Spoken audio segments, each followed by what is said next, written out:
Happy Tuesday, everybody. Welcome back to the podcast. We hope you had, if you're in the U.S., an awesome Thanksgiving weekend. We had a really great Thanksgiving weekend. We did not, unfortunately, travel to VIR, Virginia International Raceway, where our Mid-Atlantic had a throwdown. Huge weekend. 2-day event. We're very excited for drivers. Devin and Heather and Ryan and all the people that came. But we hope you had a great weekend and got to have enough family and not too much family. There's a fine line there. That's what I'm hoping for all of you. For sure. And the stretchy pants and all the food. For sure. Hope it was good. Yep. And guys, thank you for joining us once again. Appreciate it. We have a little bit of news up front, but mostly we have a really cool topic Tuesday, car debates, car conclusions, some of your questions. So we're going to dive right in. Thanks for being with us again. But it's semi-official, Paul. It's semi-official. What's semi-official? Well, there's something GR, semi-official? yes, the Toyota supercar they've been teasing forever, the follow-up to the Lexus LFA. They have officially said it's called the GR GT. That's what they're saying it's called.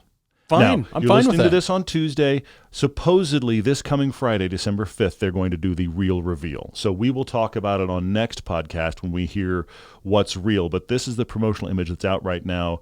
So kind of a moody image with a bunch of logos. But GRGT is I the like thing. it. I like agree. it. Yes. I agree. So that's where we're going with Yes to that. that. I'm very curious to actually see more, hear more, and also drive this. Plus, of course, we've all heard the same rumors, and that is there's going to be this Toyota version and a Lexus version. Yeah. I've been saying forever, I'm going to say it again, there should be a Lexus version of the GR86.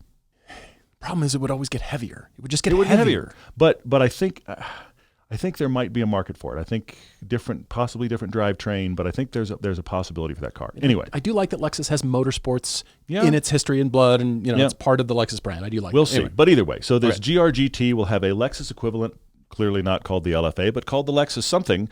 So we'll see what that is when it shows up. But it's coming. So there's the teaser on that. Since you're listening to us, you'll end up shopping for your next car. And when you do, you need Autotempest.com. Any car, anywhere, at any price. AutoTempest searches all the major car listing sites on the web, local or nationwide. And AutoTempest has recently added price history for every car listed, so you can see how prices are trending and know if you found a good deal. You can also create search alerts and lists of saved searches, so you can find your perfect spec even easier the next time. Search on any device, in your browser, or as an app for Apple or Android. New, used, or unexpected, AutoTempest is how we search for cars. Go to Autotempest.com/everyday so they know we sent you. Autotempest, all the cars, one search. We have a great topic Tuesday for today from Hair in the Wind. Wrote us an email writing, which car models do we believe were discontinued prematurely just as they were beginning to excel? We've mentioned this many times. What a great car, if only they kept a second generation or if they kept it going. Yep. For instance, Hair in the Wind says, the Pontiac Fiero was nearly an American budget supercar. It just simply required an additional engine. Sure, for power, just to get out of its own way. Yes. And that, even over the short, brief lifespan, if you look at the 86s that had the more Ferrari 308 back on them, those were really cool. They were refining that car in process, and then they killed it. So like I think it was called the Fiero GT, like the last model here was actually cooler than the first ones. Yeah, it was cooler. And it's still an interesting little car, but of course, dead. I mean, cars continue to evolve. Yeah. Once it's introduced, it rarely stays the same. They're constantly, once it's in production, they're constantly changing. Another example here is the Chevy Volt. We've always lamented the death of the Chevy Volt when it came out. Bolt's cool, but the Volt was like, this is great. Range, PHEV, best of both worlds. Yeah. It was from long ago now. So also part of the question is which models have remained in production but arguably should have been discontinued, like the Volkswagen Taos. Like I said, he listed that, yeah. Hair in the Wind listed that. So I agree. Volkswagen Taos is up to notch 1. And when you start with something really terrible and you keep at it, theoretically it can only get better, but the Volkswagen Taos is a great example, and I actually have a kind of a longer list, more than a top 5. See, I have 2 lists. I have the gone too soon list and the stayed too long list. And I kind of knew that stayed too long would be your wheelhouse. So I have 3. But I just had a feeling because I was having trouble with that list. So I figured, you know what? I figured Paul would know better than me. So we've got Gone Too Soon and Stayed Too Long. I have 7 cars on my Gone Too Soon list. Oh, you do? We'll jump right in. Let's see. Some of these, I want to know how much we overlap, actually. Yeah, that'll be very interesting. Let's see. I agree. So my first is actually, I didn't do the Fiero because I had to list the Pontiac Solstice and Saturn Sky. There's going to be some overlap on our list. and also the picture that I'm showing includes the coupe version, which was a really cool Targa that they sold very, very few of. I don't know another way to put this. This is GM, who only makes big cars, who only makes American-style cars, trying to make, let's be honest, trying to make a Miata competitor, which is not really the same kind of thing. But I have to give them credit because I think they did 80-85% of a Miata on try one. Yes. Imagine if that had stuck around. So then what's second gen?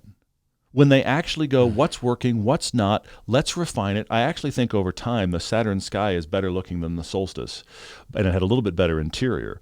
But these remain fantastic bargain sports cars. If you're looking for a bargain sports car, we had it on our $8,000 car piece. They remain defiantly $10,000 and below. Even if you get the red line or cheap, or the red line, which is the version of the Sky that's turbo, and then it's the GXP Pontiac turbo Solstice. Yeah. So you actually you want the turbo version, but either way, getting that close to the target, I mean, it's like where they hit was the inner round of the target and didn't quite get bullseye. I mean, that's great for first throw. I mean, let's try again. For sure. Yes. Well, this falls right in line. Many podcasts ago, at least 50 episodes, we had talked about the Corvette brand becoming a 3-car brand, carved off as a separate brand. This would fit at the low end. Yes, agreed. The mini normal front engine Corvette. The Fiero would be mid-level, mid-engine, just in time to be introduced alongside the big boy, the Stingray, and with all the variants of that. Sure, yeah. Imagine those 3 cars now in a Corvette brand. It'd be phenomenal. They would totally have agree. so many sports car offerings. Yes. They could do so many trim levels of everything in there.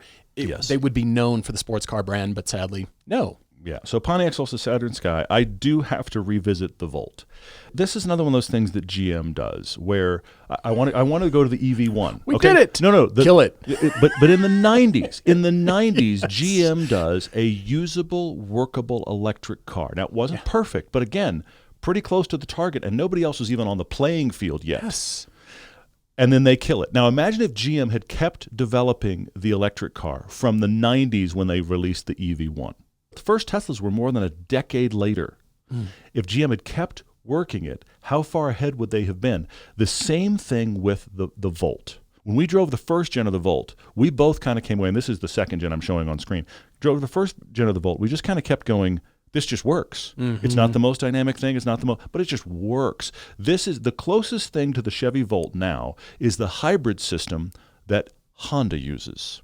Interesting. Yeah. And the reality is we prefer that over the Toyota system. This is a direct drive electric motor with an onboard generator. And sometimes when you need all the power, the actual motor is helping drive the wheels. But most of the time, you're being driven by the electric wheels, and the onboard motor is just a generator. Trains have done this for decades. Okay? Yeah, it's every diesel electric But the thing is, GM made it work. Yeah. And they made it work well. And the first and second gen were both excellent. And then they went, we're going to stop that. Right around the time that the Bolt came out, they said, we're done here. And now I think Honda is stealing the space because all Honda's press over the last 3 or 4 years about their hybrid system been like, here's how we're different. And I'm going, well, yes, and I like it better. But GM did it, right? So the Volt, they just walked away. They did. That's another one of the Gone Too Soon. You're right. The Honda Element. That's a great shot. That's a great shot, looking right through the thing. Because when you open all the doors and lay all the seats down, it's just a box with a box on the side for you to put stuff in. The seats folded back to show the cargo space. What a boxy box it is. This sounds terrible, but I have to say it. The Honda Element folks are kind of in a cult. There's a whole thing. If you like the Element, you really like the Element. It's true. Okay? By the way, when I'm looking for photos of this car, there are sub-sites about how to make this into your mini camper, and the people that have built out everything behind the driver's seat, and they live in their Honda Element. Of course, yes. Of course they do. But the point I'm making here is this was a success. This was a great design success. It was still quirky. Think about the fact that this is this succeeded everywhere the Aztec failed. In design, in execution, in people accepting it. And there was nothing else after it. Honda, when we make this really cool thing, the Element, and all the people that loved it really loved it. And then they went, yeah, we're done now. And I was like, but here's the thing. It's not a car for me, but I loved it. But when you have a customer base that wants it so much that they'll be willing to use it for however long they'll have it and then upgrade to the next one, they're just built-in customers. You know they will just keep buying them. And some people took them and gave them a little bit lift and made them an off-roader. I mean, these were versatile. Yeah. And they were really cool. And Honda made one gen and went, oh, that's enough of that. And I have not met a single person who bought a Honda Element, even if they didn't have it very long. I have not met a single, and this is anecdotal, I realize, but a single person that bought one that doesn't look back on it fondly. Across the board. I've never met an owner who's like, yeah, I didn't like my Element very much. Everybody loved them. Yeah. And the people that still have them, they have embedded themselves. You think the Saab people are dug in. I'm telling you, the Honda Element folks are really dug in. So anyway, Honda Element gone too soon. That's amazing. The Ford Fiesta. Not necessarily the ST, but I'm showing the last gen of the ST, the one we didn't get. But Ford makes no good small cars. And Ford, they started with the Model T. The genesis of Ford is we make a car for everyone. And the Fiesta was never, it's so nice in here. It's a cheap car, okay? It's a cheap car. It was never on the mood board. But it was genuinely good transportation. Available as a two-door hatch. And then they souped it up to make it the ST, which was superb to drive at any price point. Yes. So make the base version for people that need car, because there's plenty of those people out there just need car, and then make the ST. So the Fiesta ST gone too soon. The 135 rear-wheel drive hatch BMW. Although we didn't get that in North America or US. But my point here is we should have gotten it. Yes. They made it in two. I think they actually made it in a four-door for a while too. But I'm showing the two-door rear-wheel drive hatchback version. I have a recurring rant that's going to happen in this podcast. So good at these. They're so good. Cool. Something happened in the last 10, 15 years. And the general public has been convinced that rear-wheel drive is dangerous and scary. All-wheel drive is a thing you have to. If it's going to rain once this year, you ought to have all-wheel drive. Okay? We've convinced the whole general public that all-wheel drive is the only safe thing. And if you can't have all-wheel drive, dear God, don't get rear-wheel drive. Right. Now, I want to jump back to the 50s, 60s, 70s, 80s.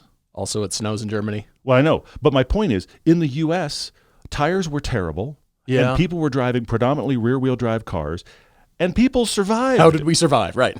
We got up hills. We got down hills. Right. We took families places.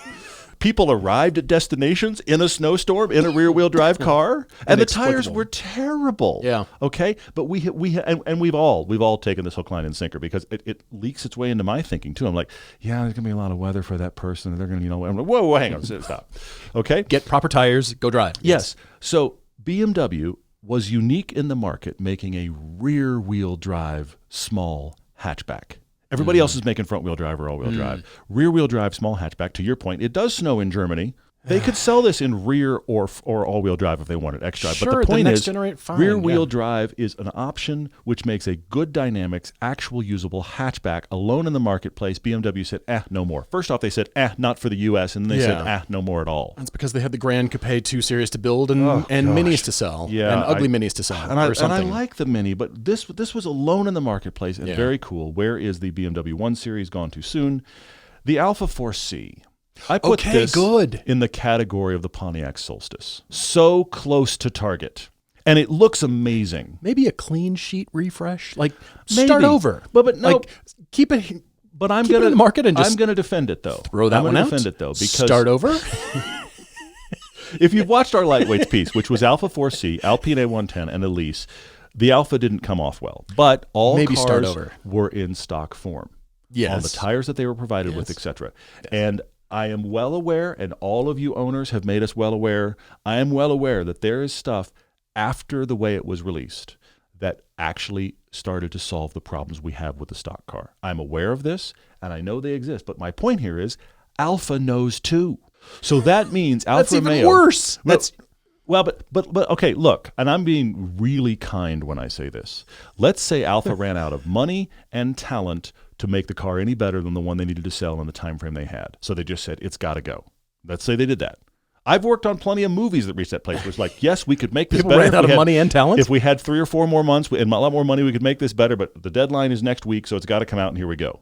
Okay? That's how you know a project is done, when the deadline arrives. Yes. That's it. For most, for most films ever released, that is actually when they're done, because it comes out next Tuesday. That happens. So anyway, so my point here is Alpha also knows the things that have been done to right this car. Mm-hmm. So if they did a second gen, this is a great looking car. If they did a second gen and they took the lessons from the first gen and made a second gen, I think this would be superb. And I would love to have it on the market. And this, I can't believe it ever came out. And as I said in the piece, this is better than a lot of sports cars you can buy. The problem is, against its direct competitors, A110 and Elise, it's not as good as those. So what's the second gen of the Alpha 4C? Okay, I'll let them keep the chassis. Maybe the engine, if we can retune the transmission. Different transmission, I'll keep the engine. Power's good. I'll let them keep the chassis. If you just keep the chassis and like start up everything else, like re-engineer, screw new things to it. I have one more that I can't believe I almost forgot. The 2-door Chevy Tahoe and 2-door trucks in general. But these sell for crazy money now if you have a good one. Because people still like these. On auctions and stuff, yes. People still like these. But you can't get anything like this. It's a big, huge 4x4 box with 2 great seats in the front and a fold-down rear part. You fold down the rear seat, which is a bench because it's 2-door. Yeah. You fold down the back, and it's every bit as big as the folded-down back of a Suburban, but it's a smaller footprint overall. And also, adjacent to this are things like the Isuzu Via-Cross, also a 2-door truck, but that's not my point. My point here is these big body-on-frame 2-door trucks are gone. And kind of like the Element, there's not a huge market, but the people that want and need these love them, and that's why they're hanging on to price. This ties into the Blazer discussion for me, because the Blazer is not the Blazer. Nope. The Blazer, as it is offered now, is not a real Blazer. Mm-hmm. That's a Blazer. Yes. Call it the Blazer. I agree. It's not the 2-door Tahoe. We've brought the Blazer back, and it's boxy and and 2-door, and it's just, imagine if this had gone forward, then we could compete against Jeep and Land Rover and Bronco and Scout. They could reposition themselves against Scout instead of a crazy lines everywhere, futuristic looking. That's not a Blazer. Well, because they just made it an SUV for families and people that couldn't buy a Camaro and have a family car. Really, but the thing about this is the activity vehicle for people without kids, and there's a big market for that. I want to haul my kayak or my bike, or I want to haul my actual motocross bikes. This is a body-on-frame big boy, but you don't have kids. It's you and whoever, you and your significant other. You're going to go out for the weekend. You're going to put all your camping stuff, and you're going to haul the jet skis. These are awesome for that, and there is a market for it. And that market is now being swallowed up by things like the Honda Passport, which is fine, but it's not this. Yeah. So anyway, that's my last one. Frame. Oh, this could compete against Scout if they had a boxy. I agree.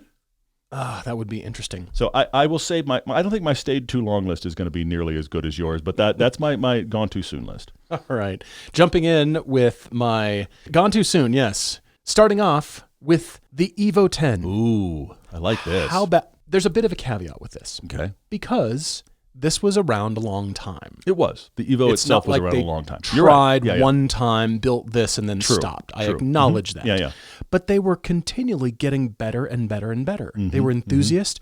Started as a cheap 4-door sedan. Yeah. And they just screwed more parts to it and kept getting better. And then Subaru exited the market. And along come the Civic Type R and the Hyundai Elantra N. This could have competed against that. Yeah. It could have kept the Mitsubishi brand alive. Sure. They could offer a hybrid or a BEV and something like this, keep the Evo alive, because if the Evo comes back and it's an SUV, I'm going to be hacked. Well, but also, if that's true, it'll land in a market where nobody wants it, because it'll be too hardcore for the people that want an SUV and not correct for the people that want it to be an enthusiast car. But this was small. It tied into their rally breeding. I love these. It was the Mitsubishi brand in a car. Yeah, it's awesome. Eclipse aside. Love it. Yeah, I agree. No, this is the one. Yes. I toyed with the Eclipse. Yeah. I toyed with that idea thinking, should it come back? This is much better. Yes. It's still usable. It's a car. It would compete against the M2.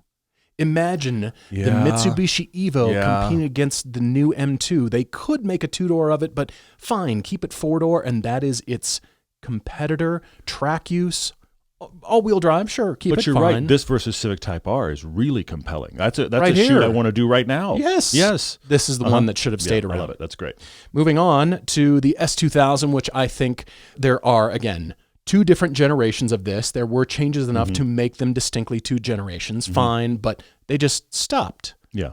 And everybody asks, well, should I? We even have questions today.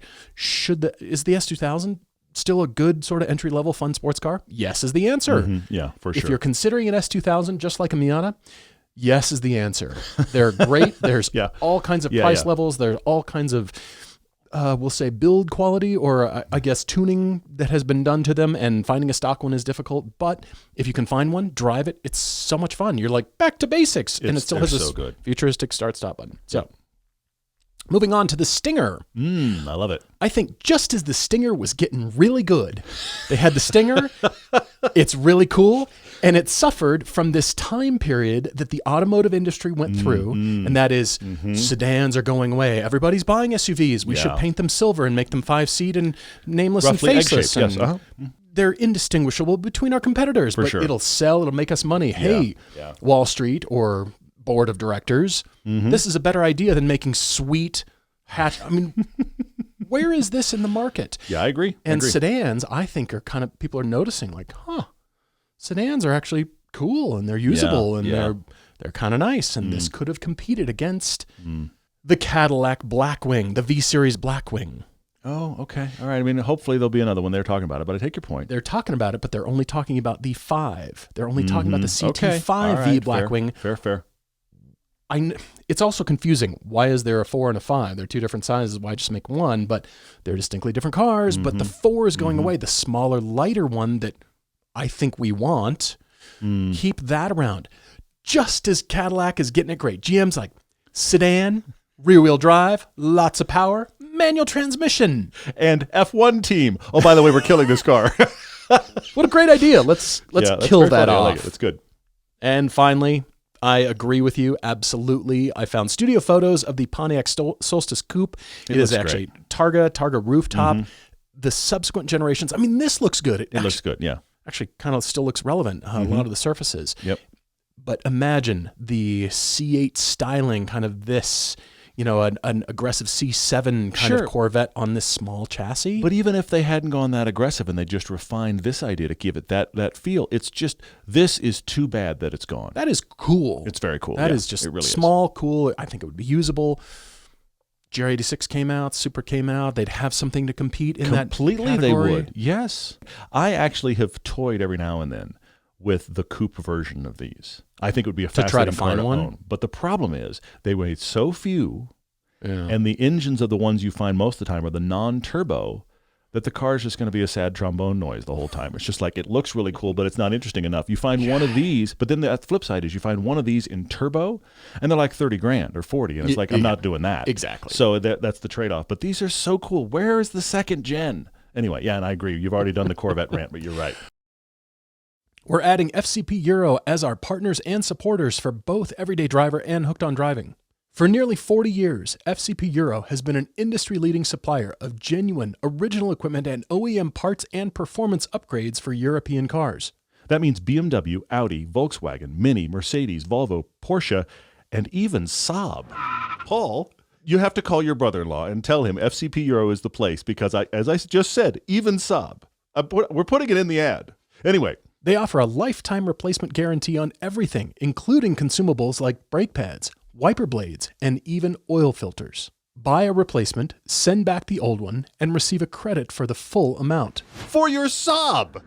Plus, FCP Euro offers free economy shipping on orders over $49 and a 90-day hassle-free return policy for new, unused, and uninstalled parts. So visit FCP Euro today for more than 300,000 parts ready to ship for your European car and your Saab.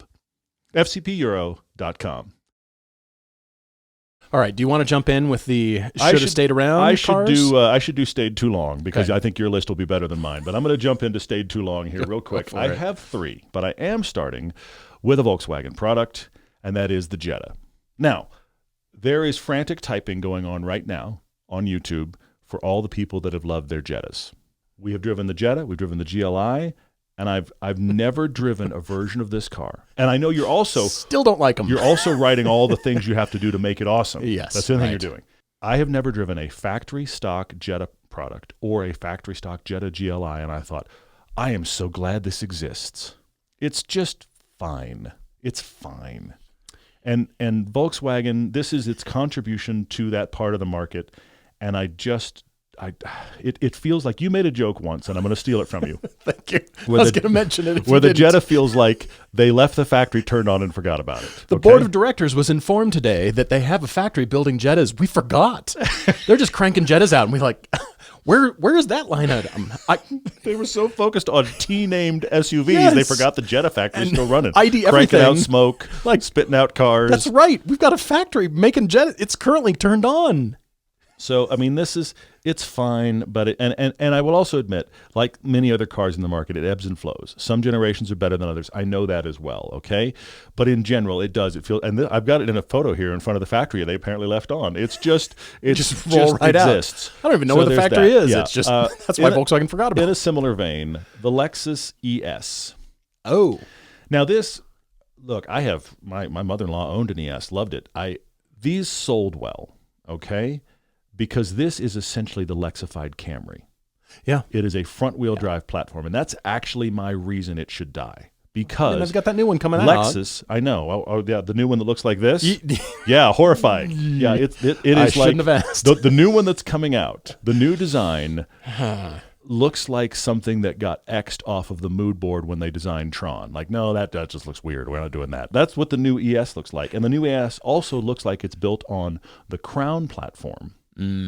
Which is this tall mid-size between an actual car and an SUV. But my problem with the ES is it doesn't fit in the Lexus lineup. Now, I know they just killed the LS. The ES, prior to the new redesign, was the lone front-wheel drive sedan in the Lexus product lineup. The IS is rear-wheel drive based or all-wheel drive. Yeah. The LS is rear-wheel drive based or all-wheel drive. Yeah. And then here's the ES, which it exists entirely to get people like my mother-in-law, who the Camry's not quite nice enough and I'd like a Lexus brand. Doesn't belong there. What are you doing? That's the sweet spot for sales. Yes, I hate how to make money, man. But this is what they do with the RX. The RX is the money maker for Lexus, and now they have SUVs of all types. I think the ES is an irrelevant car in that lineup. It doesn't belong with everything else. I like that Lexus has made sedans. The IS has been solid. The LS has been solid. It's too bad that those are not continuing. But the ES, and now it looks like this weird Tron thing.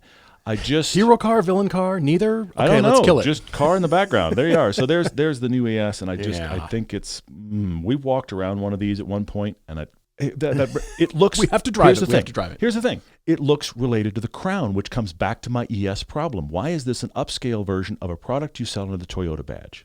Stop it. Because people say, I like the Crown. Do you have anything more luxurious than the Crown? I'm willing to pay more. Exactly right. Yes, we do. So, but anyway, so there's that one. And then my last one of Here Too Long is the Chevy Malibu. Now, I want to defend this. I want to defend this choice and explain something here.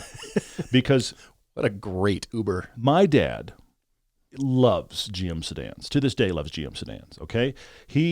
If he has to go on a trip and he's able to rent a Chevy Malibu, it makes him happy.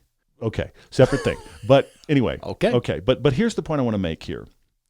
I want GM and Ford to make cars. I want them to make cars.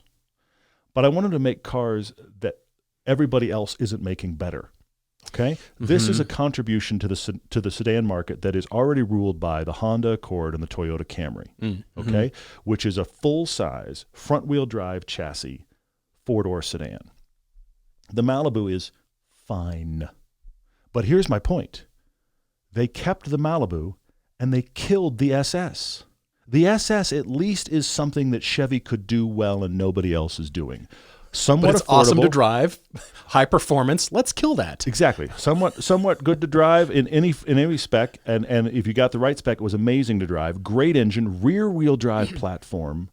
Isn't like everything else on the road. You pull up in an SS next to a Honda Accord. Those are not the same kind of car. Yeah, that's true. But they're roughly the same kind of pricing. A Camry versus an SS, what are you buying? You're buying the SS if you care about driving at all. Or and I'm burnouts. not saying that the Camry and the Honda Accord don't drive well, but I'm saying SS, rear-wheel drive American V8 4-door, I'm buying that. The Malibu was an also-ran in a market where they could have killed the Malibu, continued with the SS, and again, we're back to my rant. Why are we all believing that rear-wheel drive is going to kill us? I think that's what's killed the SS and other cars like it. Because, I need front-wheel drive to be safe. I need front-wheel drive or all-wheel drive to be safe. And the SS is over here like the crazy drunk guy at the party, apparently, because he's rear-wheel drive. It's a great car. Rear-wheel drive matters, and it feels good. And this is why we recommend the 3 Series and the Giulia and the G70. Yeah. GM could compete in this area if they kept the SS alive instead of they kept the Malibu, and the SS is dead. They had rental fleets to fill. But clearly, that's a great point, because Stellantis over here with SRT Chargers actually killed that, and they were still selling really well even after 11 years in production with all the Hellcat engines. They could have stepped the SS to be even more and filled in. Hey, that could be their marketing campaign. Don't have a brand new SRT product anymore. The Charger's gone. Hey. Yeah, GM had the. I know. There's other things at play here. I know there's market forces. And there's the amount that they sold. I'm sure they sold a lot more Malibus and SSs. I know it's the Australian plant. I get it. I know all the things, but I'm just saying, this is such a. Oh, you make one too. Whereas the SS is. Oh, you make that. So the Malibu. Why is it still here? And that's my my. Kill it with fire. List. Yes, please. All right, switching over. I actually forgot my runners up to the cars that should have stuck around. Oh. Gone too soon. I totally agree with you.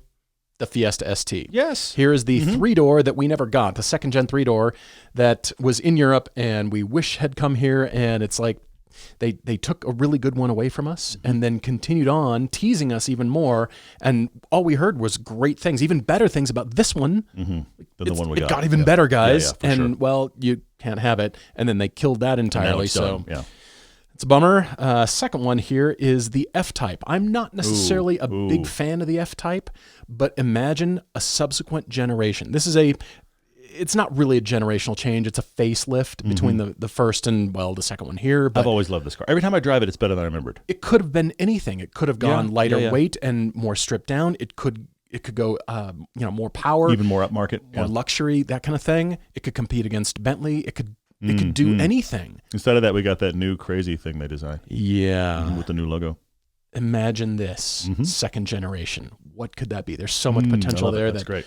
But no, we threw it away. And I was remiss in not mentioning my own car, because here's the 718 Cayman. The GT4 is shown on screen right here, but the 718 Cayman in general, it's really good. It's as good as it'll ever get.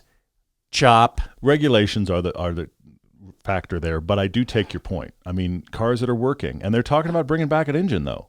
Well, yes, but all we've seen thus far from spy shots is something that looks like a bloated Cayman, a little bit bigger. Don't go bigger. Yeah. You got it right. The size is really right. This was even slightly bigger than the 987 generation. Keep it 987 and just keep it that same size. Yeah, I take your styling. I agree. Upgrade power. Yep. Fine, but just the chassis. But no, gone. So I was remiss to forgot to mention that. But here we are. Keep going. So moving on to the cars that should die immediately. Ooh, controversial maybe. The ID Buzz I'm showing on screen. My question is, what answer is this? What is the answer? What does it provide an answer to? Okay, yeah. I still don't know. And everybody, I think at this point, is kind of over it. You see an ID Buzz and you're like, hey, there's one. Hey, I finally saw one. Huh. I don't want one. I really would love to see. I mean, we'll eventually find out what are the sales numbers for these, but because I don't think they're good. Not hearing good things. Yeah. And if you're shopping, you want to go out and there's so many minivan choices. Why? I can't answer that. Yeah. I mean, you want different, but I don't know that there's enough buyers just buying different to make it matter. It doesn't tap into the magic of the bus, the original bus. It's just, we brought it back and we called it the Buzz, and it's almost like the naming convention was more clever than the actual product. So moving on to, I'm going to get controversial here. Yeah, you are. Because the Camaro is shown on screen, the ZL1, and it is an impressive car. But if you think over the years, the Camaro was kept in the market, and it has finally gone away. But it's almost like GM kept forcing it to get better. Okay. It was an okay car, an okay chassis. It wasn't the most brilliant car to drive ever, But when you add components and a lot of power, it's forced to get good. But inherently, it's not the greatest car ever. It's not like you started with this really great handling, great chassis. You have to do very little, and you just coaxed all this greatness out of. No, we forced it to be something really great. You and I disagree on this car in general, on the Camaro. I think I've always liked it more than you. I'm impressed with this. And the ZL1 is like, wow. But I think, to defend your point, though, I will say that GM has fantastic chassis people, great people for chassis setup. I agree to that. And they have struggled against, this is the product I'm working with, instead of being involved early on in general to make amazing products, that their expertise is like a fine-tuning versus a revelation. And I feel like the chassis people have taken a lot of GM products and been things like, and the Camaro is a great one, handles so much better than it should. And then we sit around and go, what if this were 75% this size? You put the 1LE package on anything. I bet GM engineers could get anything in their portfolio to kind of handle well. And wow, that's impressive. But starting with something great, it was almost designed for rental fleets from the get-go. It's like we forgot Camaro Magic, and it was still too big. With the 5th gen, it was still too large. It's a nostalgia play that they kept going. It really is. But it never was as much of a nostalgia play as the Charger and Challenger that embraced the size, and it almost got a pass because of it. This was still too big. And it's almost like the size and the weight worked against what it could have been. Okay. All right. Controversial, but I see why you're there. It fought itself. I felt like, wow, what an amazing car. But to really make the next Camaro really great, which it has to be, you got to start over. And that's the problem. I think they're going to start over, and I think they're going to bring the Camaro name back on something totally irrelevant and non-Camaro-ish. It'll be like the Blazer. It's going to be an SUV. Exactly right. That's my fear.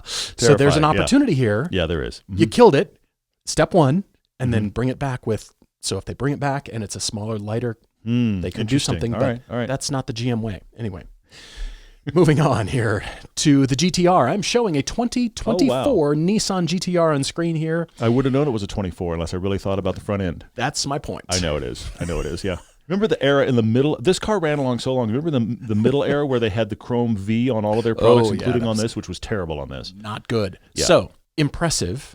It did its job when it came out. Yes. It set the world on notice. Absolutely. Porsche, we just went faster significantly than you around the ring. We set benchmark times. Beat the Porsches in out of nowhere. Drag races. For half the price. Yes. At least. Maybe a third of the price for some of those Porsches. Yeah. And the entire community, supercar community, GT, absolutely, just kind of went, oh, okay, we got to step up our game.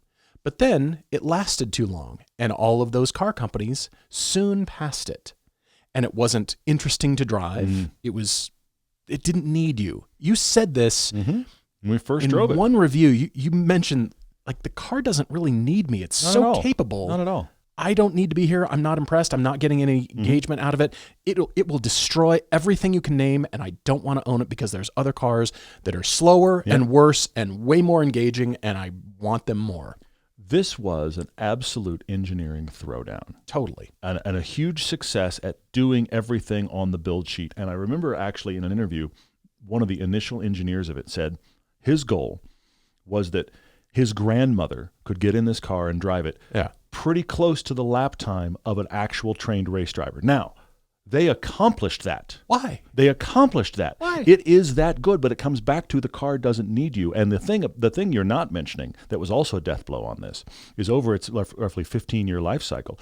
It started half the price of the Porsche. Yes. But every year it was more expensive than the year before. And by the time this actually was done, the base models were like 130 and the Nismo was 200 grand. And at that point, you've got all kinds of choice that does the same kind of stuff. This is a great one. And I really like some this. Better. And you make a very good point here. It's stuck around way too long. I'm glad it's gone. Fresh, clean sheet. Let's bring it back. But I want them to bring it back. What is the next one of this? Can they do that throwdown again? That would be very cool. I welcome that. Yeah. They've got a long runway ahead of them for this car. Yeah. But it lasted way too long.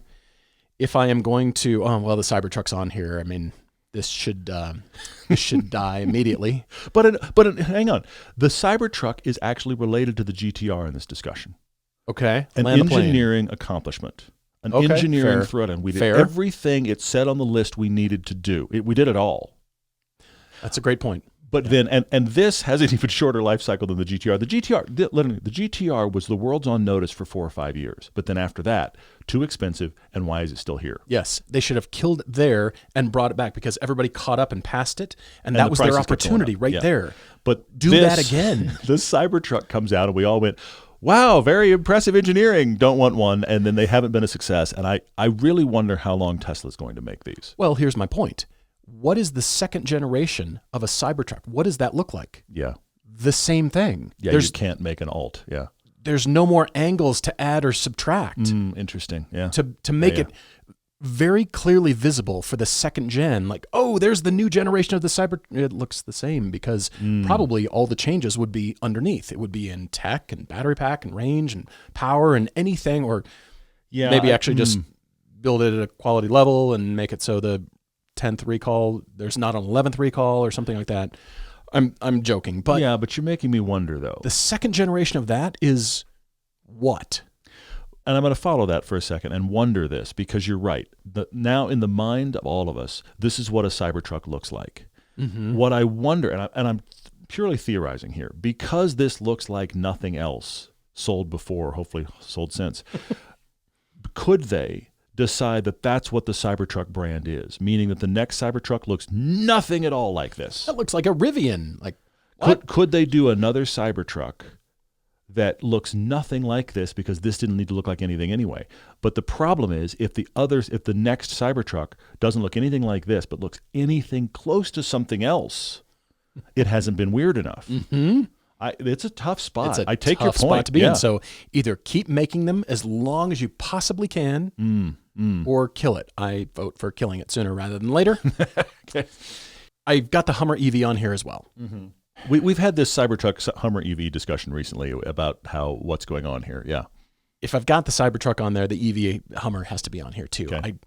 GM has embraced the brand as being too heavy and too big, and that's the whole selling point. And yeah, fair. Yeah, which is the Hummer ethos. I take that point. Watch for freedom, buddy. I just am not convinced. And you know what? I don't think the sales numbers are convincing either. So the Hummer EV, I don't necessarily have everything against it, except it was just too heavy. It's too big, too heavy, road crushing kind of. You can crab walk and press the WTF button. I am Those are the sales things right there. Yeah. Switching my mind. And like I said, if I have the Camaro on here, I've also got to have the Mustang on here. Interesting. Yeah, that's controversial, but keep going. Well, what does Ford do next for the next Mustang? Okay. All right. Yeah. Make it heavier? We're going to make a bigger, heavier Mustang. Didn't we do that already? Yeah. Both of those categories. Do we make it slightly larger? What do we do for the next Mustang? It's just interesting, yeah. Yet another reskin, another long hood, coupe shape, kind of fine. Interesting. Okay. It's just the next Mustang. What does Ford do here? So if the Camaro is dead, I think the Mustang, like this, with the GTD shown on screen, this is the pinnacle of everything Mustang. We've done it, everyone. The GTD is the end. Okay. Stop. It's killed for a few years, and then we bring it back as we've rethought, what Mustang is. What do we want out of our racing programs? What do we want to do here? And it's got to be smaller, lighter. It's got to be more interesting, engaging, because for sports cars, Mustang is not a brand that goes bigger, heavier GT luxury car. Fair it's point. not the brand. You can't go that direction. Yeah, true. The only direction is smaller, lighter, and more sports car, more fun, more engaging. You could argue powertrains. You could argue for sure. Full BEV, hybrid of some sort, keep the V8 around, but the new 8th generation Mustang. Well, and the problem is below the GTD, when we've driven the current Mustang, it wasn't as good as the one before. No, I didn't like it as much. So I'm very, very excited to drive the GTD, genuinely. I am too. But the Dark Horse we found quite disappointing and very expensive. But here's this GTD. What do you do above the GTD? You can't. A $350,000 Mustang? You're right. I'm sorry, what? Yeah, exactly. You're totally right. Yep, you're right. If I'm going to be very fair, I must also include the 911. Whoa. This sounds like something I would do. You've done it. I'm astonished. Keep going. I want you to land this. Podcast episode 1001, where we talked about the Porsche problem. Porsche cannot go bigger or heavier with the next generation of the 911. Bigger than this for a 911? Right. You're right. Does that make any sense? Heavier than this? Does it really? Is that so? Keeping it the same? Well, we've just fussed over details. Keeping it the same size. Let's say it's the same size for the next gen. We've just fussed over headlight shapes and intakes and grills. We've just fussed over that kind of stuff because we couldn't make it really any bigger. The shape isn't really going to change too much. So to make it interesting and to reset Porsche's meter, reset the 911, hey, everybody, this would give the marketing team fuel. Okay.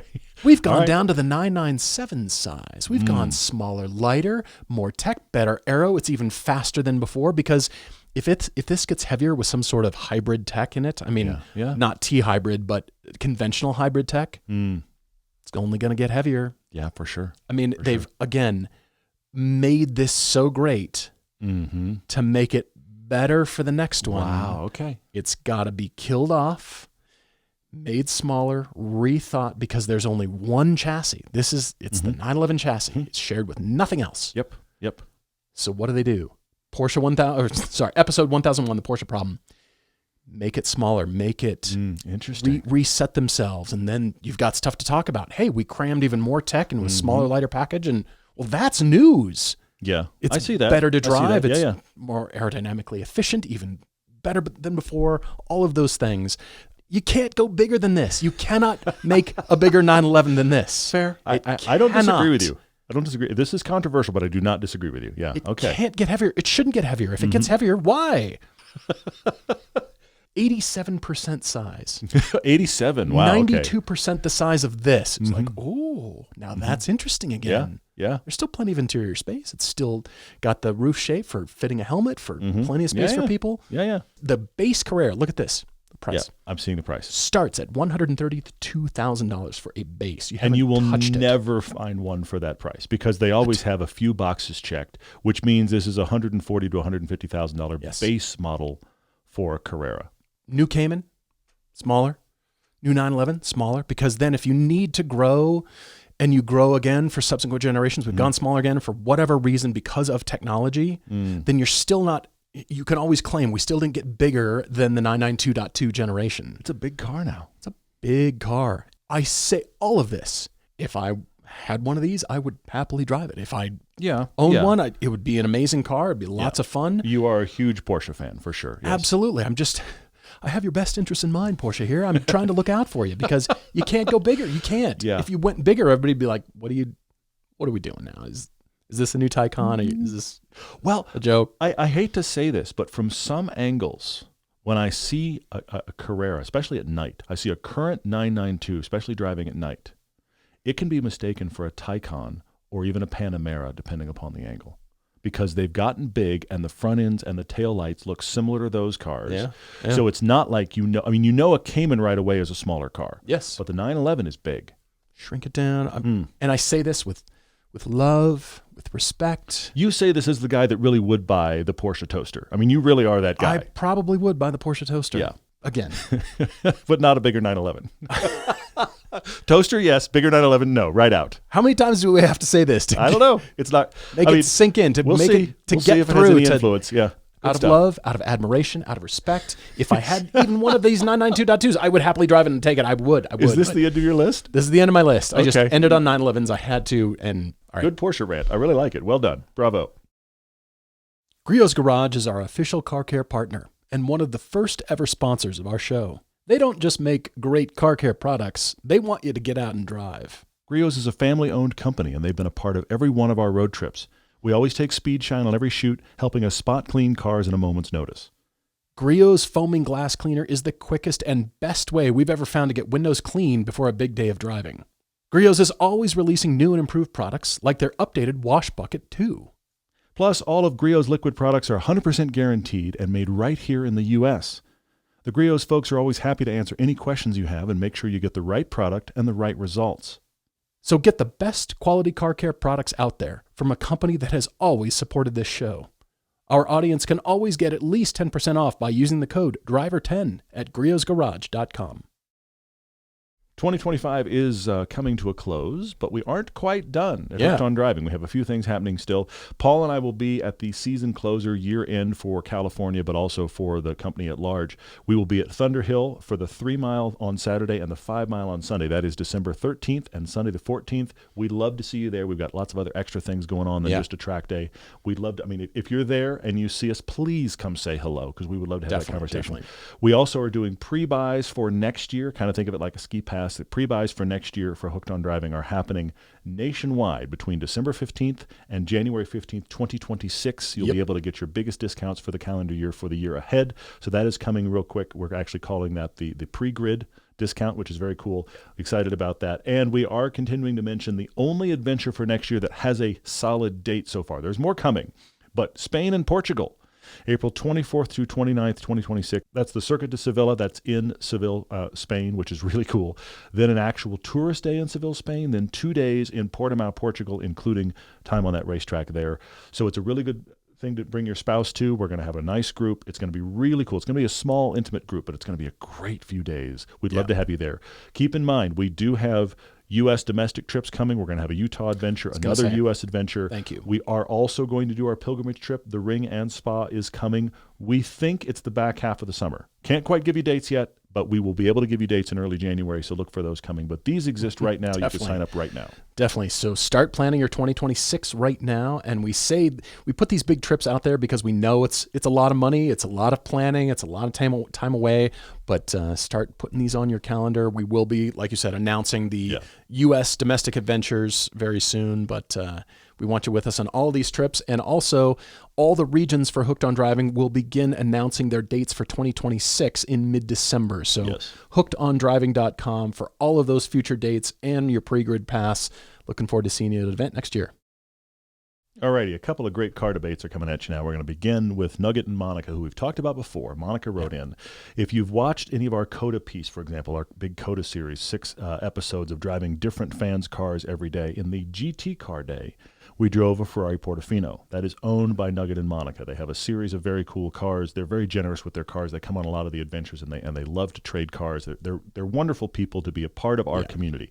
By the way, if you want to be a supporter of what we do, the best way to support what we do is Patreon, and that gets you on our Discord community, and that's where you meet great people like Nugget and Monica and a bunch of others. There's trips that happen you and I don't even know about till they're done. People get together, they get their car. It's awesome. So it's a great community there on our Discord for Everyday Driver.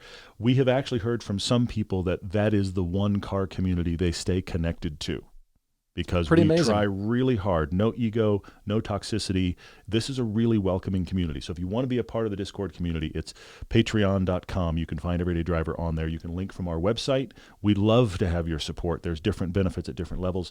Some stuff is changing there, but we value those people so much. So Monica wrote in because she had a part of their garage I didn't expect us to be talking about. I had gotten into a private conversation with her. She had mentioned this a little bit. And Monica, thank you so much for writing. Yeah, both of you guys. It's so great to have you as part of our community, and all of you guys listening, watching. We love meeting new people and having, adding to our numbers and adding people who want to be with us. So really appreciate it. When you do have a debate, you know where to write. Monica says it might be time to move away from their current Cayenne. It's a 2015 Cayenne diesel with about 65,000 miles. Natural leather interior, air suspension. It's a nice little truck. So who wants to buy a 2015 Cayenne diesel, 65,000 miles? That's been well taken care of. They're good to their cars, for sure, yeah. Monica and Nugget are looking for a car to ferry around a group of them when their friends are visiting, and to take them to and from Austin for the many events they do there. They're in Texas, San Antonio area, and so Austin's not too far, but it is a bit of a drive. The first role needs to be back seats that are great for adults. She's looking for an executive sedan. Got it. Something with comfort and luxury. This second role needs good driver assist features. The more advanced, the better. Think rural highways at night and dodging deer, because that is a thing in Texas. They would like to consider an EV, in part because they've got solar panels, and in part because they haven't had one yet, and they want a new drivetrain experience. She said that would be great. A round trip to their furthest frequent destination is 195 miles. And she gets range anxiety, but cold weather is not a concern in Texas. Well, so that means a minimum of Texas. 200 miles of actual usable range. But at this point, that's actually pretty likely. Anyway.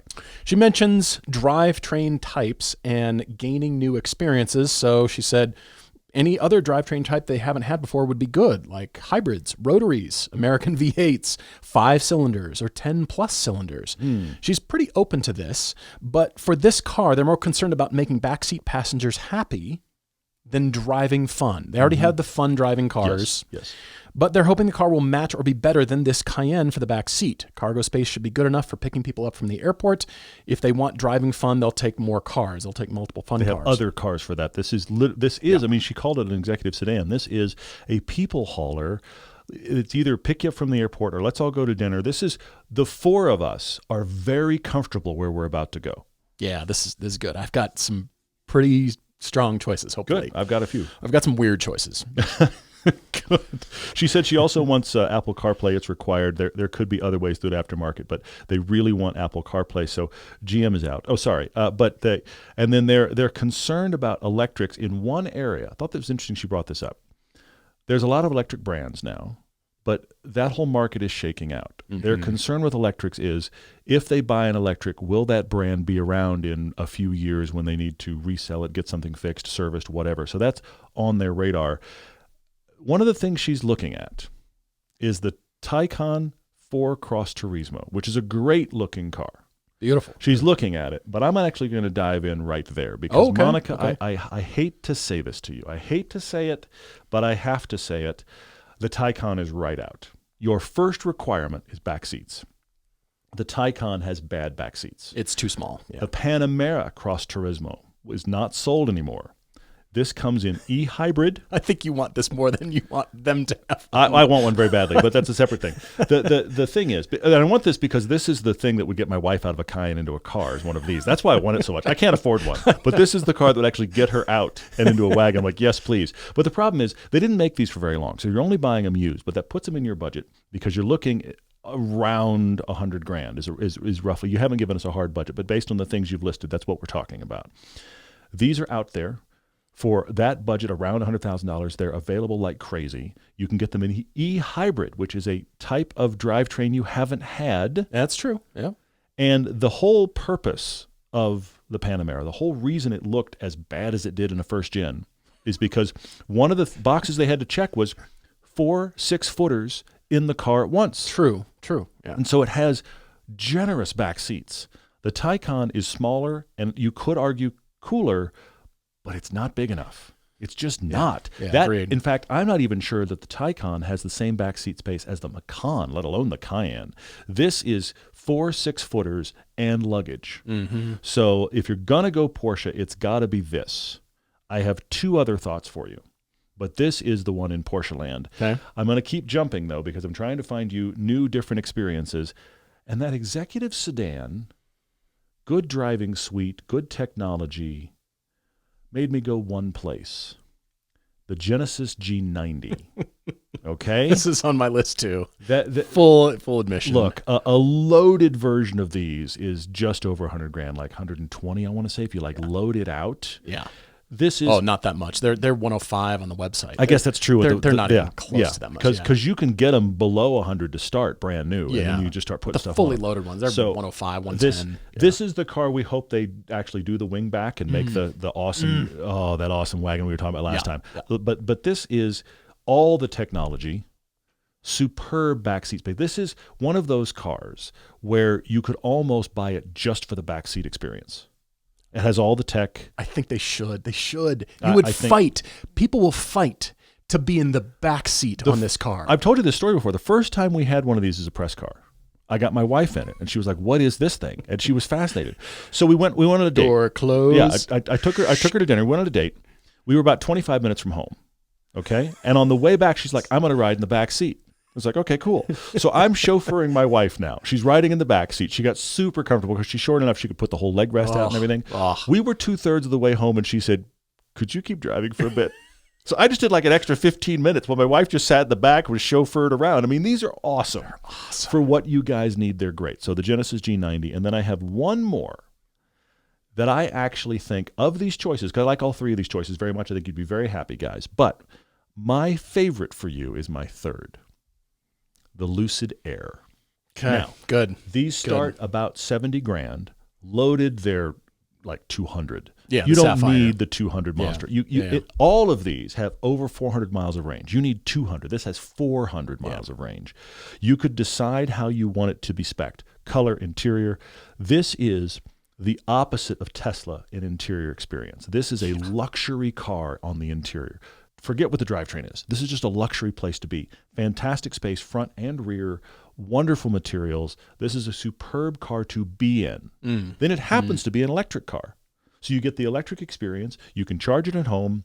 I think every usage you ever have for it, you will have plenty of range. Watch our ice cream run piece we did with the Griot's boys, but a little over a year ago.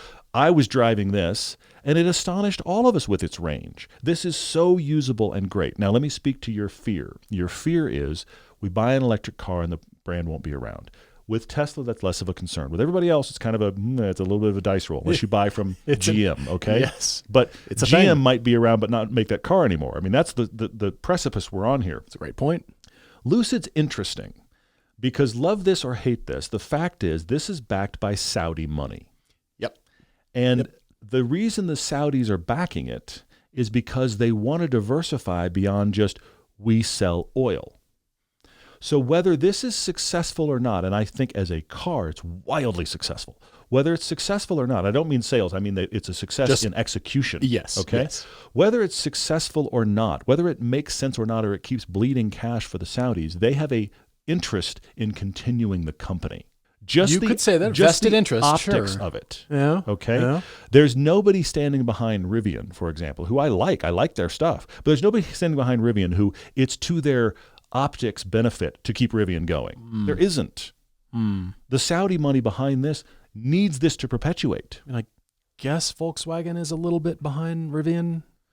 Kind of, but it's an offshoot. That's them absorbing. I'm talking Rivian $5 itself. billion will go like that. Rivian itself, standalone. There's nobody standing behind it that has to keep it going because it looks good for them. Yeah. There's a benefit to Lucid surviving. And the nice thing is they make a great product, a genuinely really good car. So I think this is your answer. New experience, great executive sedan, all electric.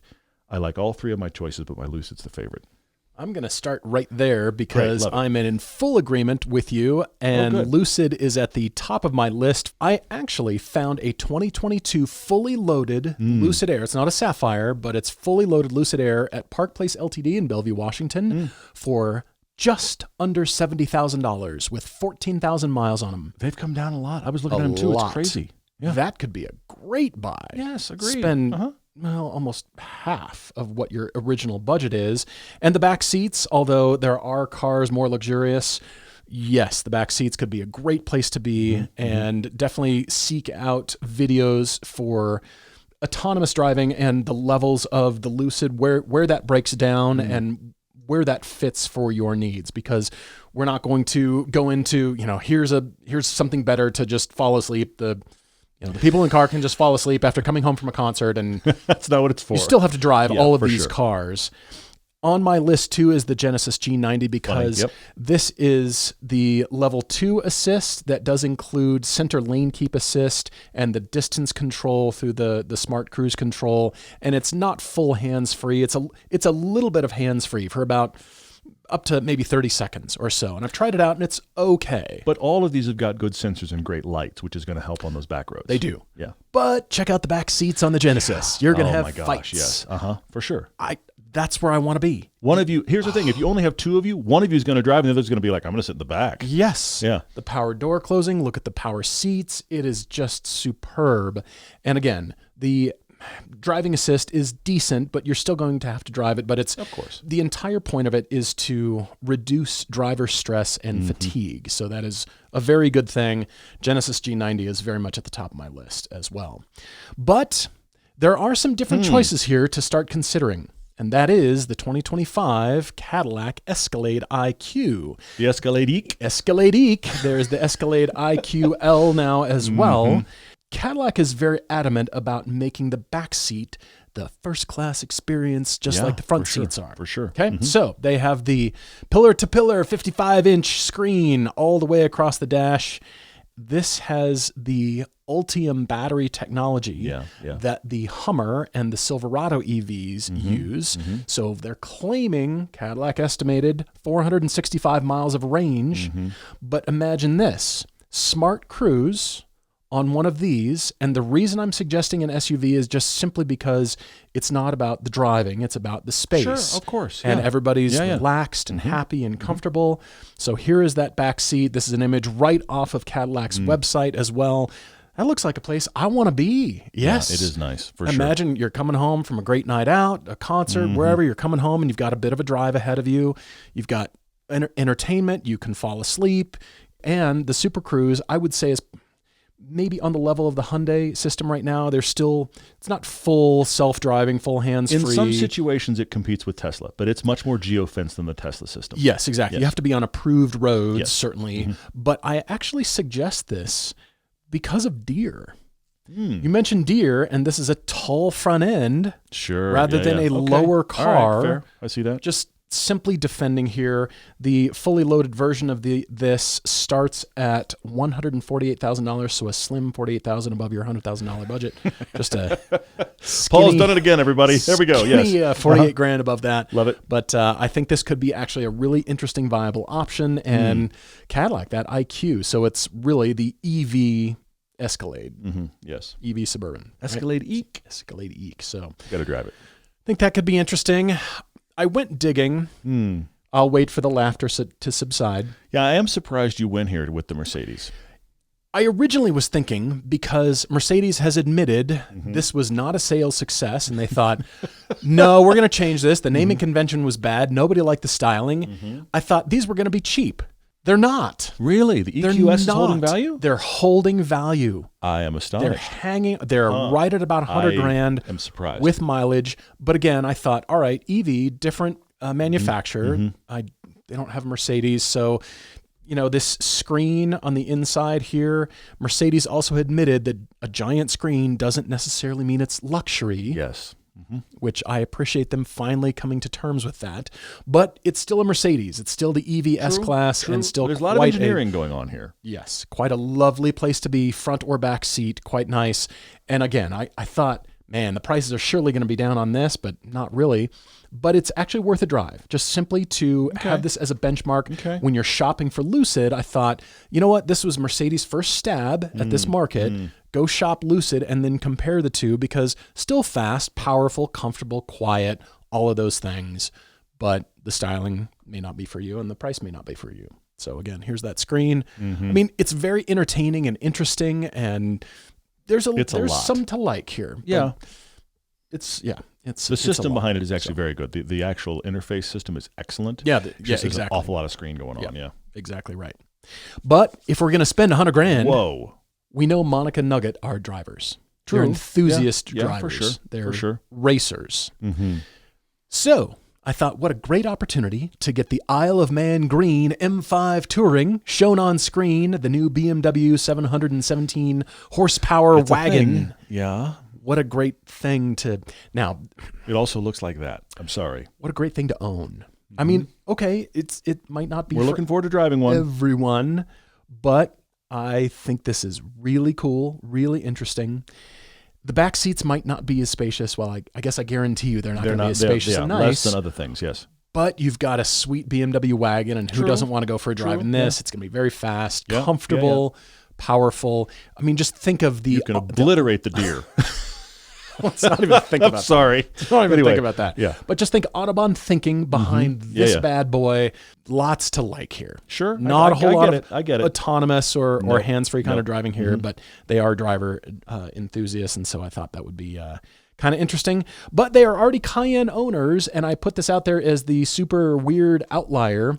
The new Cayenne EV has a 13 centimeter longer wheelbase than the old one. And the back door is noticeably longer than it was. Yes. It's noticeably longer. We don't know anything about the hands-free driving capability quite yet, what the system will be, or the range necessarily, but we know it's going to be quite good, and they're already Cayenne enthusiasts. This is brand new. Fair. Maybe worth a look, just simply because, like I said, they're like Porsches. They've got a Cayenne, maybe a straight-up upgrade, and surely that diesel would be still worth a good amount. And go for the new Cayenne, because there's some towing involved. That Escalade IQ can tow 8,000 pounds. And that's good. This is up there too. So, yeah. Maybe that could be a consideration. But I want to drive this new Cayenne, but we talked about it before. I just don't know, man. I just don't know. It should be a bit bigger back seat space, but it's not going to be nearly as luxurious as the Lucid, the Genesis, even the Mercedes EQS, but still might be worth a consideration, and probably plenty of space. So thank you guys for writing. Yeah, for sure. Really appreciate it. And if you've got a debate like Monica Nuggets, if you want me to blow out your budget, and Paul's here for you. He is here for you. It's I can good help. stuff. everydaydrivertv@gmail.com. I like the contrast of these two debates we have, because Alice and Bill have been listening for a while, and they are not looking for anything at all like Monica and Nugget, and they also aren't patrons. The point I want to make here is we want you guys involved with the show. It doesn't matter if you're a patron or not a patron. We want to get your emails. We want to go through your car debates. We want to see your questions. We want to have easy access to this show. As involved as you'd like to get, we appreciate it, but it's not like this is a podcast for Todd and Paul and our friends. Yes, this is true. If we've never met you, please write in. Please say hi. We want to hear from you. We read every single email that we get.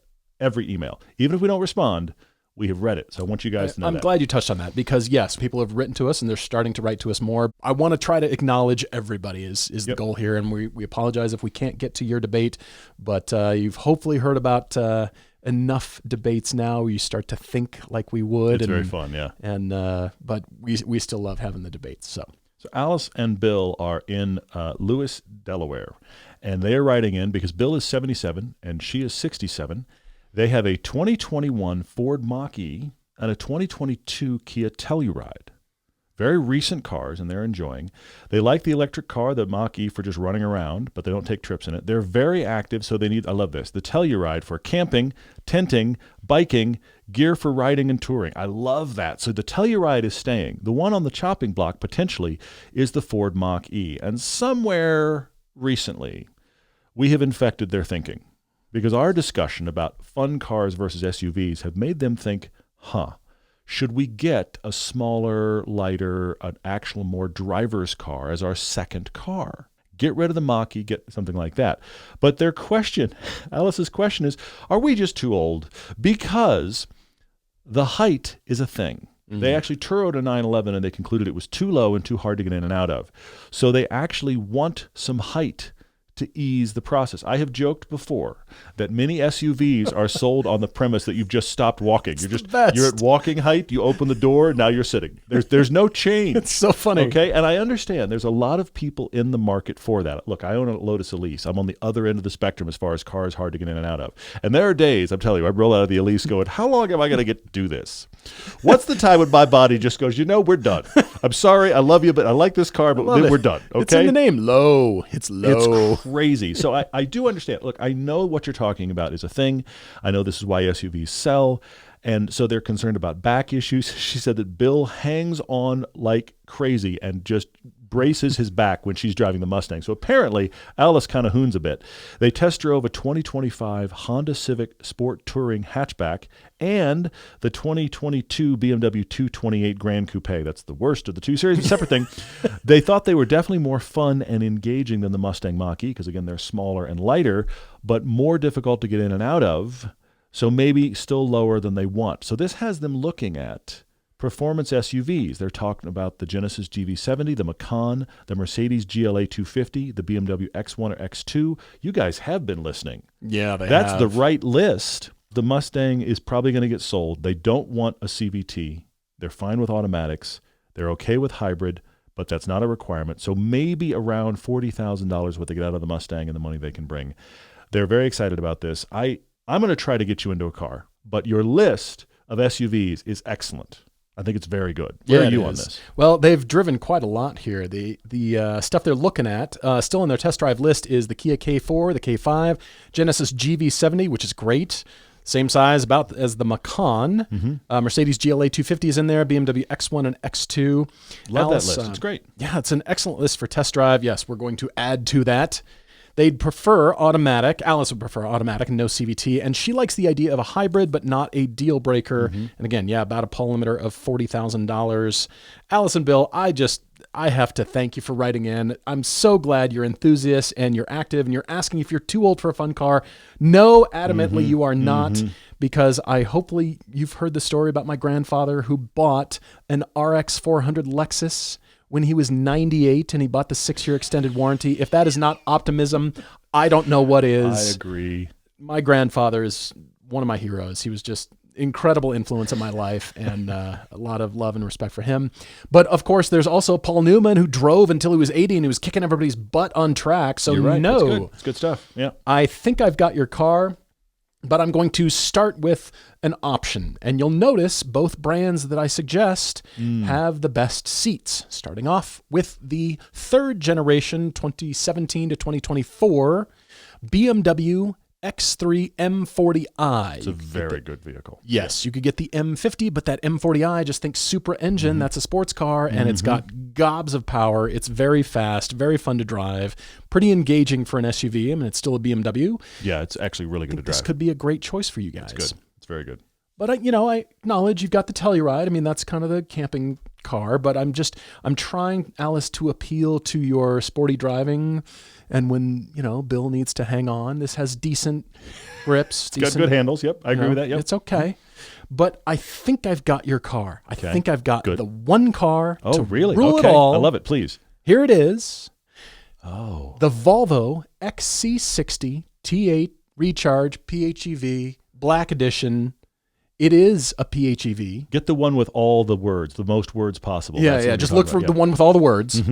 Now, new, they're out of your budget, but 2024s are $40,000 and under. All of them on Auto Tempest, they're all $40,000 and under. So much car for that money. It's a hybrid. It's surprisingly got good steering response and feel. It does, yeah. The seats are superb. It's a luxury interior. It's not too high. It's not too low. Look at the interior. Look at the seats. Seats are great. The 2024s, it's not too old either. You can still find them with fairly low miles, so they're still new enough. I think this is it. The Volvo XC60, blah, blah, blah, blah, blah, with all the stuff after all of the modifiers, every one of them. Just look for all of it. And they're all words, too. It's not like we had a couple, like words are tacked on. It's the Monroney's like insane. How could these people do this to me? Yeah, anyway, yeah. You'll never get to tell anybody at Cars and Coffee what your car is like just Volvo. It's just a Volvo. Done.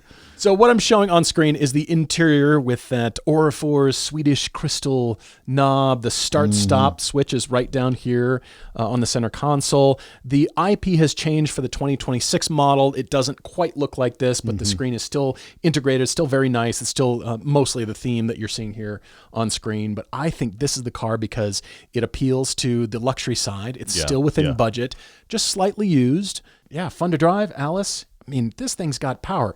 It's got more power than the X3. This thing has 450 horsepower or so. It's a rocket off the line. Surprisingly good performance-wise, yeah. It is your sports car. That's an SUV. That's a hybrid. It's luxury. Not too low. This is the one. This is the one. Alice, Bill, welcome to your XC60.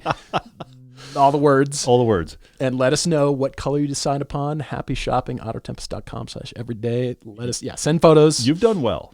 This is it. This is it. I can't argue with the reasons you guys have listed performance SUVs. It's great looking. I mean, this is the new one, so it's got the updated styling, but the 2024s look pretty much just like this. So I can't argue with your choices either, Paul, because you've done really, really well. I hadn't thought about that Volvo. And the fact that they're that cheap, that is such a bargain for that car. They're That's like a lot. 40, and then they go to 39, 38, 37, 39. That's incredible. That's a great choice. Done.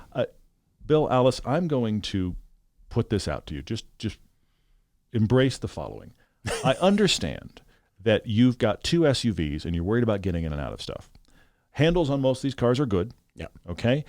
And the reality is, if you want a better driving experience, you have to get lower. You just have to. Okay. True. The reality is, the SUVs, no matter how good they are, seriously, totally. Straps, handles. Totally. No matter how good they are, the reality is, the higher you get, your center of gravity coming up, and the more weight and the bigger, the worse something drives. Even if it defies physics at best it can, at some point you just go, yeah, this is big. Okay? Fair. So if you're wanting a more fun driving experience, I really want to encourage you to get out of an SUV. So what I'm looking for you is performance sedans Okay. that have what I would describe as a middle ride height. They're not. Now, the Crown is the one that, like, I'm not recommending the Crown. The Crown is trying to be both. The Crown is like a lifted sedan, which looks weird. And the whole purpose of the Crown is exactly what you're talking about. People that want a sedan, but they want an SUV-style seat height. That's what it's for. Cross-track buyers. Every time I get out of it, I put my foot down, and my foot hovers like 3 or 4 inches above the ground, because that's where the ground should be. And then I go, oh, it's down here. That's what it's for. But I'm going to get you into an actual sedan. Now, I'm going to go from the one that I put it up there because I have to, but I think it probably is the least good match for you, and that is the Alfa Giulia. Doesn't need to be the Quadrifoglio, but the Alfa Giulia is great looking. It is wonderful handling. Color. I'm showing it in green. I'm happy to show the Quadrifoglio in green. It's just so great looking in some Italian Can you imagine their neighbors? Alice, Bill. What did you do? Sexy Italian car in your driveway? The 4-cylinder on this is going to be plenty for you guys. I mean, the Quadrifoglio is great. And the Quadrifoglio is down to $40,000. You could go nuts. Are they genuinely? What kind of mileage are we talking about? You can find them. I don't know that I'm going to rush out and get one, but you can find them. Are they like road hard, put away wet, like ground into the Just earth? Step carefully is all I'm saying. But with $40,000, you could not spend close to your budget and get one of these with the 4-cylinder. These are wonderful to drive. Now, I will admit, this has a slightly smaller door opening than the other ones I'm going to discuss, and a little more aggressive seats. So this is probably the most likely to get tossed out. But if I'm going to talk about mid-sized sedans, I got to bring it up. Fair. But I actually think seats-wise, this might not work. But the rest of them here, I think, really would. The 3 Series BMW. It's good Some looking. of the best seats in the business. Yeah. What's your era? What generation are you looking for? What do you like in specs? The 3 Series has been around forever. It is superb. And I actually even thought all the way back to the E90, the big V8 that we love. That has a surprisingly high seating position. That big E90 four-door, it's not like a low-slung car, and it's phenomenal to drive. And it's significantly lower than an SUV, but it's not like this is a difficult car to get in and out of. It's thirsty. It is thirsty. But I'm just saying 3 Series has got like a normal ride height. I think it's very straightforward to get in and out of. The Kia Stinger. That's good. It's so good. The Kia Stinger GT is a phenomenal car. Good seats, right-sized, excellent chassis. Yeah. I think you would really enjoy this car. Definitely look at a Kia Stinger GT. And as I continue, the Chevy SS. Okay.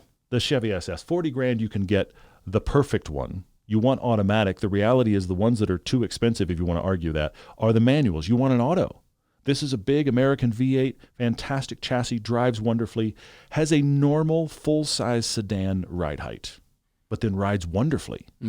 Get the Magnum Ride suspension, you definitely have to get that. But Chevy SS works all day long here, and I really want you guys to get into a sedan and discover sedan dynamics. Bill will be strapping into this car, hanging on, because Alice is going to tear down the road. Rubbing her hands together already. She's going to tear down the road in the SS. Right. That's one of my very favorites, but I would be remiss if I didn't include one more. Okay. You guys already have an electric you like as a runabout. You're looking for performance, dynamics, etc. Model 3 Performance needs to be on the list. I think you can go out and find a used one of these well within your budget. You stay electric. You've got a little bit less ride height. These drive very well. It has performance beyond your Mach-E.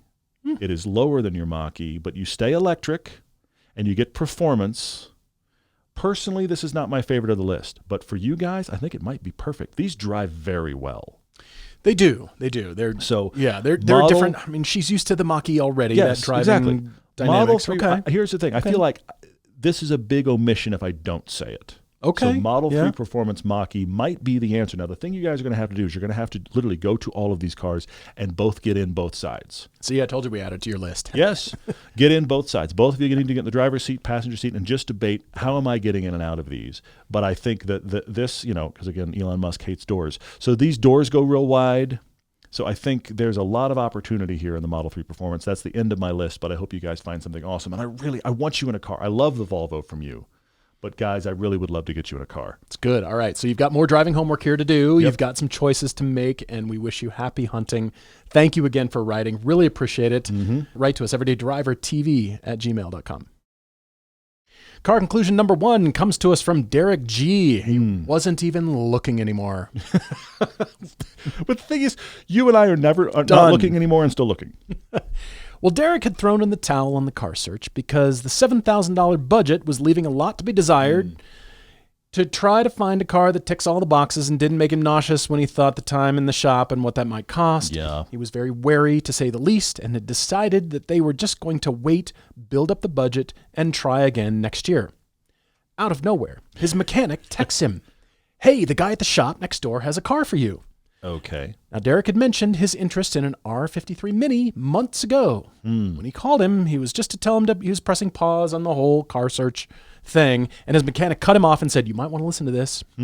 Turns out it's an 04 JCW Mini Cooper S. Hello. Every single suspension component replaced in the last year, talking close to $4,000 in parts alone, new clutch, aftermarket LSD, and mechanic owned. Holy crap, that's a good deal. Okay, cool. All right. It also comes with a spare engine. Wait, what?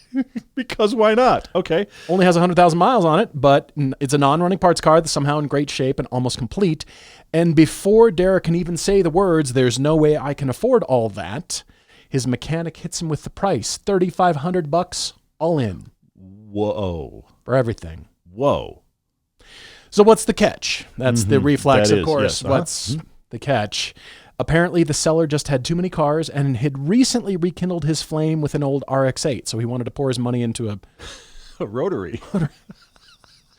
The JCW had to go, but I also have to say this. This isn't just the mechanic being nice. The reality is these cars aren't worth much.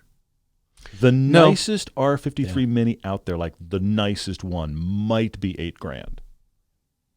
And that's like super low miles, and the person may be asking too much. The actual like average for these is $4,000 to $5,000. So at that point, what happened here is this mechanic, as nice as this car is, probably has a lot of miles on it, looked at the market and went, well, $3,500, which is crazy. Yeah. So Derek went to see it that day. It was even better in person. The only thing it needed was a wheel bearing, and by the evening, the Cross Tour was on the market that he owned.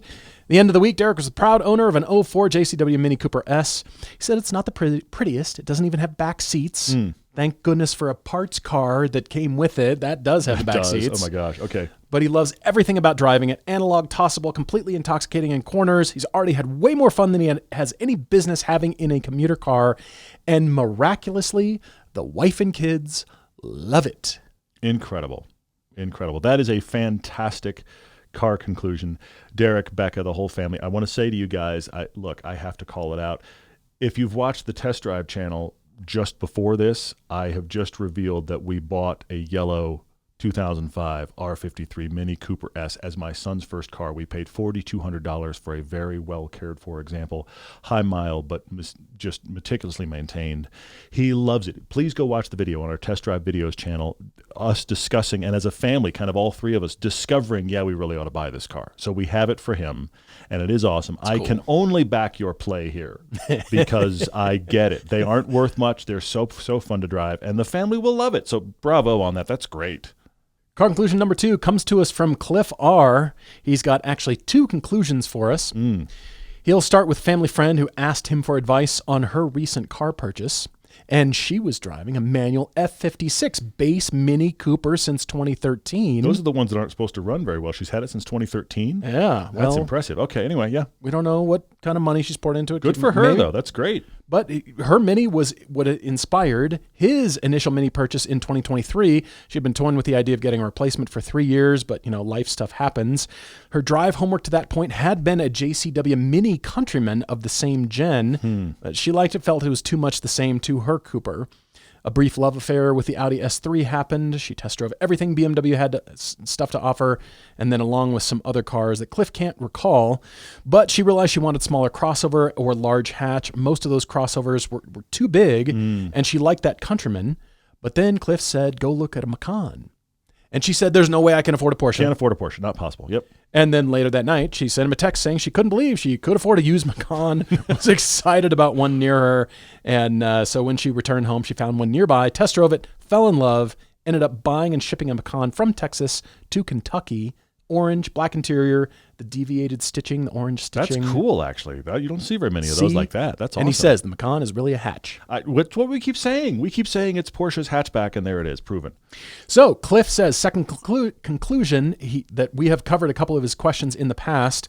On episode 992, he asked about balancing saving for a 911 or other reach car here. He was unsurprised for us to say buy something now. He was unsurprised by that conclusion, but he wrote to us anyway. Yeah. He had the F56 Mini Cooper S that he owned for 18 months, traded it in on the CRV for an Odyssey to accommodate their growing family. That Mini was the reintroduction to the manual transmission, and prior to trading in, he had already been doing drive homework for the next fun car, GR86, BRZ, Miata, Mustang, all this stuff. All the good stuff, yeah. So when he was ready to jump to the next fun car, family life needed to focus. Instead of immediately buying, he decided to be financially responsible and pay their BMW off aggressively. Well, I'm glad you did get it paid off. But he swore off car shopping for that 6-month window. That sounds like a serious withdrawal situation. He said no Auto Tempest, no investigating prices on Facebook Marketplace. He only consumed automotive content like our show, but he did no browsing. I don't know how you did that. I don't know. I seriously don't know how you did that. Serious discipline. My whole brain is just like, I run into random car, like, well, what do those cost now? And I'm autotempest.com/everyday. Oh, look, those are that much. I should sort it this way. What's close to me? That's like a tons of. My wife has got to the point where she just sees it happen and she's routine. Like, okay, that's happening again. But prior to being responsible, he had actually tested a 987 Cayman S. Oh, yeah. And was pretty confident that that was going to be the next car. Then he goes on this sabbatical of not looking. So then, when he gets settled back to it and having a conversation, he decides now it's time to, his words here, commence 987 content consumption and waffling around which one will be best. And he ended up with if I could get a 987 Cayman, why not a 996 Carrera? So then now he's doing compare and contrast. He's looking everywhere. He's deciding this is where it is. And then he says there's a twist. Many of his favorite YouTubers have produced Honda S2000 content at the exact same time. Bless the algorithm, apparently. He says a car he's always loved, but like most people forgot existed for some reason. The main issue is fitting. He barely fits in the Miata, and then only after losing 80 pounds, he says when the BMW was finally paid off, he found an S2000 at a local dealer to take a look at and test drive, and he fit. Lo and behold. But that specific car couldn't be test driven because the ECU was out for replacement. It took some time to be repaired, but he was hooked on the idea of the S2000. At the beginning of October 2025, he sat down with his wife, got the go-ahead to pursue this S2000. Love it. With the ambitious goal of getting the car by the end of the month. He was searching for the AP1 with that 9,000 RPM red line. The early ones, looking for a driver example, minimally modified, clean Carfax. He wasn't set on a 10 out of 10 VIN car, but obviously a plus. With a budget of $25,000, he commenced his search, and literally a week later, he purchased a 2001 Spa Yellow S2000 with almost exactly 100,000 miles, 100% stock, 1010 VIN car, completely clean Carfax, OEM hardtop. Holy moly. Blew up his budget a little, but he was planning on the hardtop. He was planning on buying the hardtop after the fact, so now he spent a little bit of extra money and got the hardtop included. I have a photo of one like this on screen. This is an early gen in yellow with hardtop, and he said this was a big purchase for him, but one of the most surprising things is he's only ever bought silver, white, gray, black cars. It's even HOD color. Yellow. I love this. This is so cool. I love that you bought this car in yellow. These are such good cars to drive. He is in love with it, and you should be. Cliff, congratulations. I really hope you're enjoying it. And he does mention he wants to come to an HOD track day soon. Please. So join us. And yeah, keep a look at hookedondriving.com for the future schedule. But we'd love to have you. All of you are invited to bring your car. And Cliff, I'm so glad you got something you absolutely love. Congrats on blowing up the budget a little. I hope it was worth it. See, but he got the hardtop. It's worth it. It was money he was planning on. I get it. I see it. Couple of quick questions on Instagram here. John Cater 4 says he just watched the Lightweight special. Thank you for watching. Appreciate it. Yeah, for sure. He loved it. Ben did tourism in America right. So Ben was the owner of the Alpine A110 who lives in France, shipped his A110 over. Many journalists drove it, including us, Matt and Zach, and Jason Camisa. So we all had some time with the car. We all loved it. It was great. And John, on the question here, he says, if you could pull a Ben by taking a forbidden fruit car to another country, a car that we get in the USA that isn't offered there in Europe, for video reviews and fun driving, what country and car combo would that be?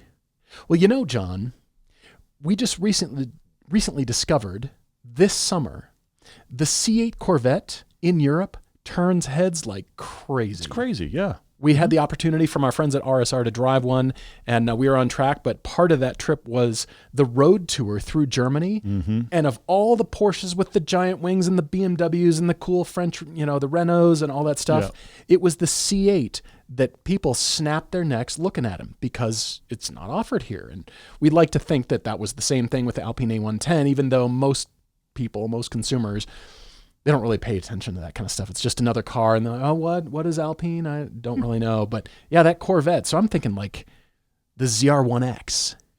Ooh. Like monster wings, crazy. You don't see the Corvette. Yeah, that's good. And here's the ultimate expression of that thing. Yeah, I see it, yeah. Whoa. That's really good. I don't know that I can top that because a lot of I keep thinking about the forbidden fruit from that direction.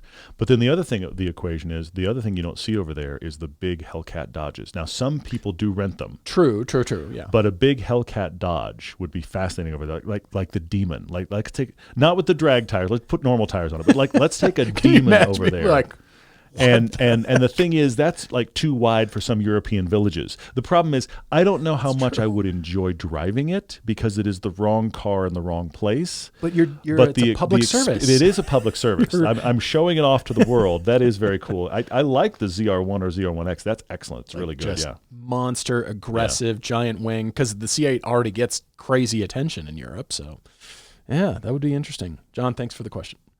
Anthony Zerg is staying in the lightweights discussion. I love this. So he says the A110 doesn't come in a manual, and we say it doesn't detract from the fun, but if it did come in a manual, would we find yourself choosing it over the auto? Now, Anthony, I want to talk on this because I kind of painted a target on my chest when we had that discussion, because I said two things, and I want to clarify it further. I talked about the A110 might be the car that gets me out of my Lotus Elise because I love driving it, and it's a more usable car everywhere the Elise isn't. The Elise is all about the driving, that's why I love it.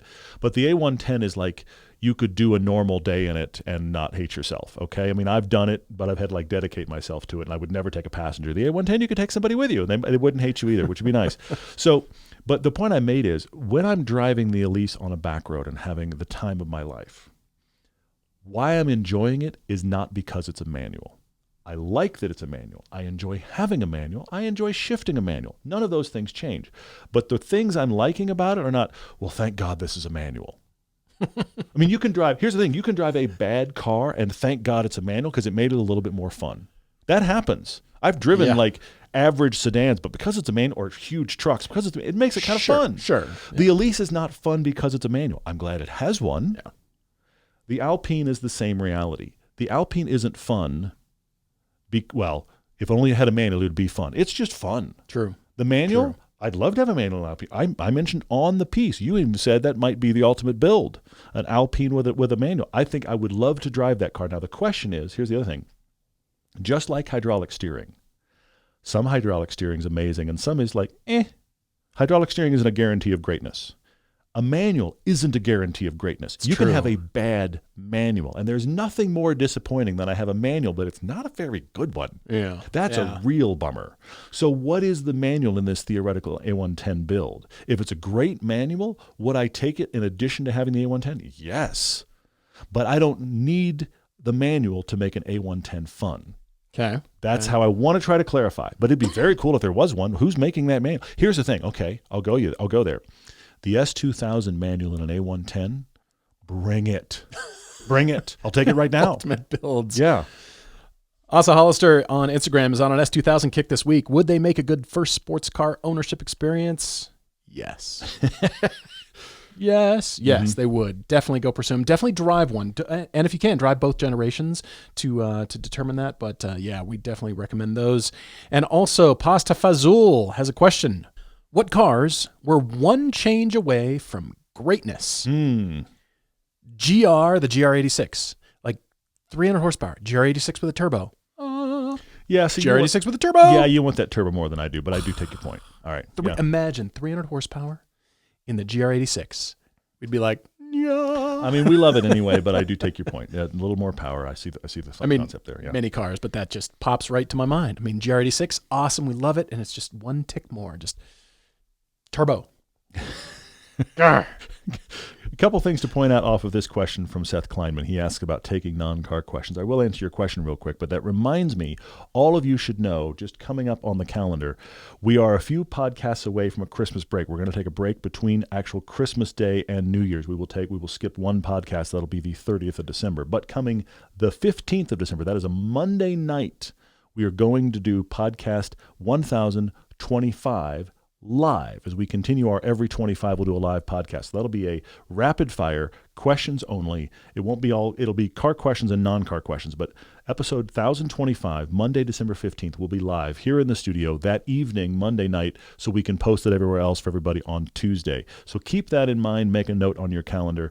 You're asking about non-car questions, Seth, more specifically, best place to ski in Utah that's likely to not be crowded, thinking of coming out here in January, February, not a holiday weekend.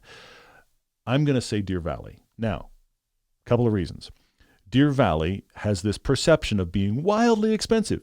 It is, but so is every other ski area in the area. Exactly, the thing you have to understand is Deer Valley is like $5 maybe more than, and other places, like it's the same price, or you got a discount this day and not that day. Deer Valley is just about as expensive as everywhere else, but they still limit the number of people on the mountain. They are doubling the amount of actual ski area this year and limiting the total number of people on the mountain. So I would say Deer Valley versus locally Park City, which has the Epic Pass and it had all kinds of problems with crowds last year. Yeah. Oh, yeah. There are other great areas. It's also going to depend on when you're here.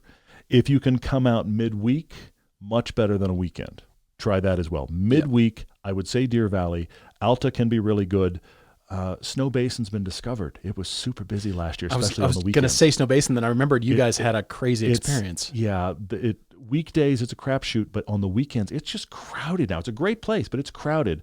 Deer Valley, I feel pretty confident about because of that situation, and also try really hard to be here some on the weekdays. For sure. Guys, thank you for all your questions. We really appreciate it. We'll keep posting on social media, but in the meantime, write to us, Topic Tuesdays, car conclusions, car debates, everydaydrivertv@gmail.com. And again, make sure to go to hookedondriving.com for the future track days, trips coming up. Keep your eye on that. And we're looking forward to next time. As always, cheers, everyone.